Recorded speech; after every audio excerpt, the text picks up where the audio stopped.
think like the top seller at Ingram Spark. And that's way more of a compelling argument to buy the book, honestly, like that you'll get a free audiobook and it has sex in it, than saying that it has great writing or best writing or like really anything at all about the content. Right. We should do more marketing of there's an audiobook and there's sex in it. I feel like, yeah, that would...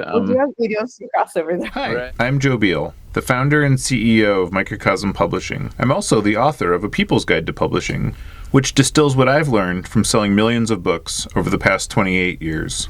I'm Elly Blue, the Vice President of Microcosm. We started this podcast to share what we've learned with newer publishers, so you can learn from our mistakes. Or maybe you just want to learn about the publishing industry. This week, we welcome back Jane Friedman to answer another reader question, which is, how does a publisher get their first book out? And we get like a lot of variations on this question, which like I guess really tells you this is sort of the fundamental question of this podcast. Mm-hmm. People read A People's Guide to Publishing, and then they're like, but wait a minute, how do I get that first book out? The devil's in the details, I think. Not least, like, are we talking about an author publisher? Are we talking about a new publishing company?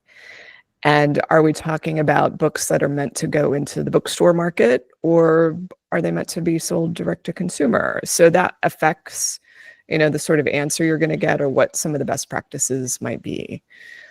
I would say for an author publisher, which is the easier one to address, frankly, I actually try to tell authors not to put so much stock in launching or releasing that first book, because I hope that's not the only book you've got. It's like having a store with only one product. If you're pinning everything on that one single product, usually with anyone who's successful as an author publisher, they're planning a series. They're in a particular genre or category where there's an established readership, and you know what that readership is. So like romantasy, established readership, a lot of book talk activity around that. So probably your marketing and promotion push for those first titles or the first title would likely be influencer focused for book talk and adjacent social media like Instagram Reels. So I think the more industry focused launch, and let's assume a small publisher here, we have to start talking about, well, how many titles are you coming out with in a season? Are you going to have a catalog? Do you have a distributor? And usually all of those things are worked out before, you start marketing and promoting that very first title. So for example, I'll talk about it from the perspective of someone who covers the industry. When Publishers Weekly or some other trade outlet says, oh, hey, there's a new imprint. It's called, or a new publisher. Here's its name. Here's who started it. Here's their first season. First titles are going to start coming out in this month, in this year. They're distributed by so and so, and they're going to be doing 8 to 12 titles a year, and and so you kind of have the big picture of what's about to happen before the first book comes out. Obviously, that takes a lot of planning and you've already acquired authors and titles, and you've already got all of that information ready that you send off in a press release to Publishers Weekly or whomever it is. And so your first books that's part of the launch of not just the first book, but your publishing company and your program. And normally, that's also when you would start getting submissions from agents or others who realize, oh, there's this new publishing company and a new opportunity.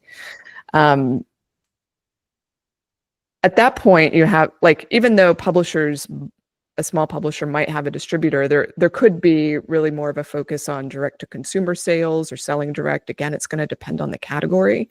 So, and what your resources or assets are. So if you're doing a really niche book on woodworking and it's for people who are active woodworkers, that's going to be a very different launch for your first title or titles than something that's women's fiction that's really appropriate for book clubs, and you're hoping that you'll get some bookstore, library, retail placement or industry recognition, because those books really need some of that industry recognition to spread word of mouth, unless the authors themselves already have an established fan base.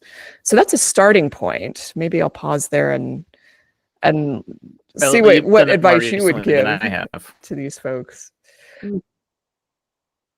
Yeah. Okay. First book. Well, it was. I was already publishing zines. I don't know. Does that count? And I decided to make a book because I was like, I know how to do this. I have some infrastructure. I was funding everything on Kickstarter. I had like a sales base. I had all the software, etc. My first zine, though, I mean, I really just like kind of figured it out. I had a great mentor in Joe, and I highly recommend mentorship to anyone starting out because there were so many things I never would have thought of. Joe introduced me to a designer who could do the cover. I funded it on Kickstarter, which was a very new platform then, so I didn't have to worry about paying for printing, which honestly I would not have been able to afford to print it without that. I raised $250, which was definitely about a lot more than I had in my bank account at the time. And I like kind of just got the word out in communities that I already was naturally an active part of that were interested in this subject matter, feminism and bicycling. So I was already sort of a vocal member of various listservs and social media groups and in-person groups, and that helped a lot. And then like Kickstarter helped get the word out too. So I guess it was like kind of I was more of an author publisher. I suppose I was the author of that first zine, but I also,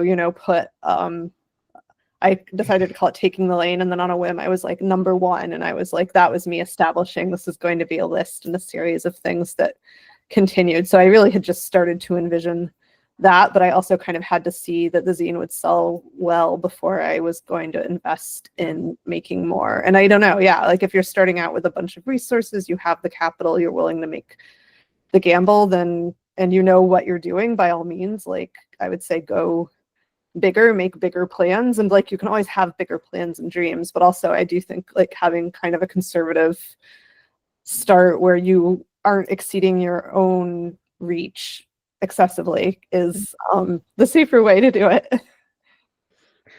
Yeah, if you're an author publisher, I feel like the marketing and promotion or the launch plan should essentially be able to write itself because you're already involved in the community, like you said, Elly. Mm-hmm. There was a really successful author publisher that I interviewed maybe a year ago, Matthew Bounds, who, just did videos of him cooking, on Instagram Reels and TikTok. And so when he launched his first book, which was a collection of recipes, he wouldn't have had to come to you and ask, how do I launch this? It was obvious how he was going to launch it. He was going to tell the people who'd been following those recipes and enjoying them ever since he started.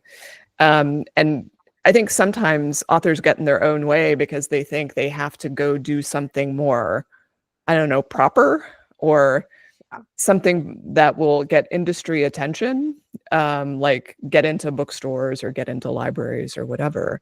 And I mean, you can do that if you want, but it's usually a lot fewer sales and not very satisfying. At least if you're someone you already know the community that's going to be interested, just go to them first, and then success will eventually lead people to ask, how can I order this? How can I stock it? Totally. And I think also like thinking that it has to be a book can sometimes be a little backwards. Like, does your thing have to be a book-shaped object? Like, can it be a zine? Can it be a series of posts on a fan fiction forum or a blog? Can it be a reenactment you do on TikTok? Can it be printed on a t-shirt?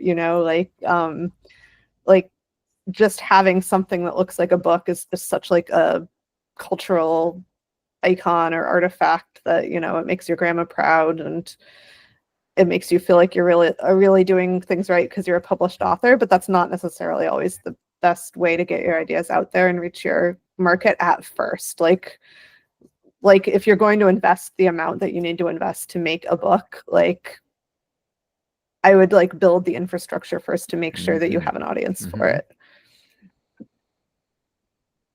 And that would go for publishers as well as authors, I think. I mean, I don't know. There's so much competition out there in publishing that like, yeah, and the deck is stacked. It's not an easy thing to get into. Can I just say the thing that I find most annoying when a new publisher is launched, and this would also apply to new imprints at established publishers, and maybe I've already groused about this on this show is that they say they're going to publish the best writing or the best stories or the best literature. Yeah. I'm like, really? That's the best thing you've and then got? they published like a book of memes or something. Yes. Yeah. Mm-hmm. Yeah, we run in. I mean, we actually, one of my friends and I, we have a joke where we like text each other, publishers about pages, and then you're like trying to figure out if there's anywhere in there where they actually could be held to any of their promises, or like if any of the sentences actually mean anything. And because there was a time when I would look at pull those up and be like, okay, we need to rewrite ours, and then be like, I can't find any that actually say anything. Yeah, it's bad. It's really bad out there. But so don't worry about your about page. Work on why somebody cares about what you're publishing, and rather than claiming that it's the best that ever was, look at what they're getting out of it, and what's the emotional payoff, value proposition, etc. Totally. All right. And how do they actually find and buy your book, which is missing from a lot of publishers' public presences as well. That's a brutal one. Yeah. Mm-hmm. Right. Okay. Just make it as easy as possible for people to buy your book. That's the better way to put it. Yeah. I can share a little case study of an author publisher who did things that I would have never counseled someone to do, but it worked for her. She was self-publishing her memoir. This is Ashley Renard. She wrote a memoir titled Swing. And there's a lot of sex in it. It has to do, with swingers. And the cover, also indicates what the content's going to be like. So it was really she had the benefit of it was the branding of the book, the branding she'd been doing up until the point she announced there was a book. Also sex sells. All of these things were very helpful to her in the launch, and I don't want to discount that part. But she decided to do a really aggressive pre-order campaign, the sort of pre-order campaign you would only normally see from a traditional publisher. And she partnered with a very specific independent bookstore to sell those pre-orders, the print copies. And then anyone who pre-ordered and showed her proof, and this is an old trick, I have to say, they would get a free audiobook edition that she had done.